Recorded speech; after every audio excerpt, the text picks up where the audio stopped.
তো hello everyone, welcome to my new blog. তো বাইরে হচ্ছে প্রচুর পরিমাণে বৃষ্টি, আর আমি আজকের দিনের ছোট একটা স্টোরি তোমাদের সাথে শেয়ার করি। চলো সাথে থাকো। দেখতেই পারতেছো বাইরে প্রচুর পরিমাণে বৃষ্টি, যার কারণে শোরুমে কাস্টমার নাই। আর আমাদের এর ভিতরে আমাদের ফরাদ সাহেবের কি অবস্থা একটু দেখাই তোমাদেরকে। এই দেখো, ওই সাইডে কায়ত হয়ে পড়া, গেঞ্জি দিয়ে ঢেকে রাখছে যাতে কেউ তাকে না দেখতে পারে। গেঞ্জি উঠাই ফেলছি আমি, সে মানে একটু রেস্ট করতেছে এই বৃষ্টির কারণে। আর গাইস, এখন আমি বাইরে বের হলাম জোহরের নামাজের জন্য, কিন্তু এখন বাজে কয়টা জানো? প্রায় 2:30 প্লাস। কারণ হচ্ছে 1:30টার সময় বৃষ্টি শুরু হয়েছে, আর থামার কোনো লাইন নাই, আর এদিকে ছাতাও নাই যে বের হব। আর বাইরের পরিবেশটা তো দেখতেই পারতেছো, আমি হ্যাপার পায়ে দেওয়া, কারণ কেসটা পরে বের হলে কেস পরে আর চলা যাবে না, যে জন্য শোরুমেই খুলে রাখছি মোজা সহ।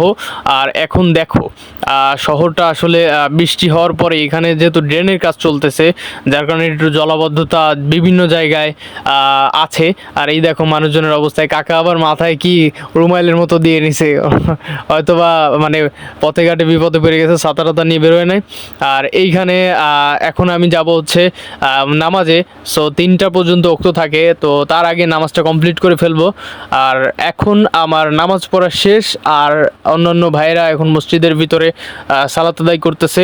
আর গাইস, এখন আমার খুব ভালো লাগতেছে, কারণ আমি নামাজ না পড়ে খাই না, তো আমার কাছে কেমন অস্বস্তিকর লাগতেছিল, যার কারণে ভাবলাম আগে নামাজ তারপরে খাওয়া। তো এখন আমি বের হচ্ছি মসজিদ থেকে, দেখতেই পারতেছো হ্যাপারটা পরে আমি চলে যাব।